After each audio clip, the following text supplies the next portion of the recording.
She's one of India's most decorated women's cricketers. And although the side had a poor outing at this year's ICC World 2020, Mithali Raj is still an inspiration to many. Having led the line for several years now, she's keen for more young girls to pursue cricket as a profession. This is her story.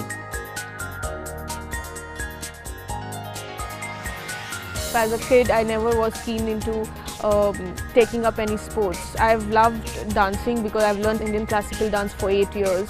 So dance was something I've enrolled myself into. Cricket has happened because my dad pushed me into it.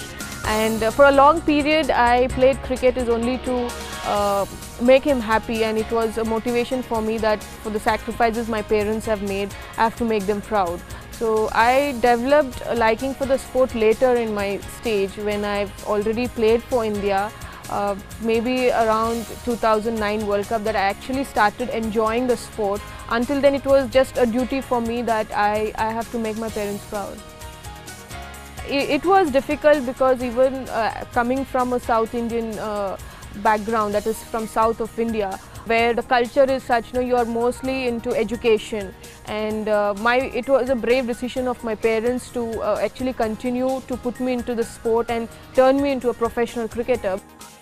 All through my life, my parents have been my heroes, and each time I have to look out for motivation or inspiration, I just have to look at my mom's face, because I have seen them as a young kid, I've seen them sacrifice so many things to give me the kind of equipment that is needed at that time for a cricketer.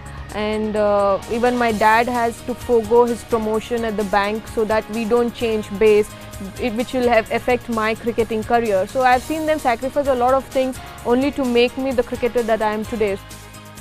I, as a young kid, even didn't know the ex-cricketers or the legends of women's cricket like Shanta Rangaswamy and Diana Edulji. It only took me until I played under 16, under 19 that I realized that India has got women's cricket team. So until then I didn't have any idea about it.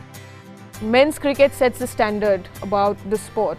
So if you get more information from men cricketers or the players or the male coaches, it will benefit the sport of women's cricket. Recently we met with them in Australia because of the T20 series, which was a double header.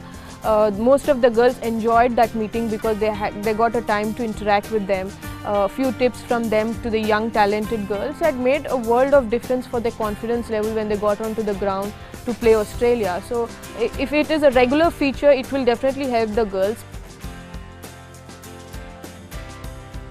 Undoubtedly the test victory against England, where I fielded in 8 debutants in the team, in the 11, and who had no experience of a test match. And myself and Julian ourselves were playing test after 6 years. So I guess the girls had no idea about the day's game. It was very difficult for me to actually give them insight about how to play a test match during the camp. And then England had just won the Ashes against Australia, so that was a big achievement for them. So beating a team which has won Ashes and beating them at home is a big achievement by the girls. Sport is one medium that women these days should not deter from taking up if they love it, because it will make them independent at some level emotionally and financially, and women can be peaceful at it. What will make me proud is that if I can give more confidence for any young woman or a young girl to be more independent and take care of themselves and live a life they feel they deserve to live, that itself gives me a lot of pleasure.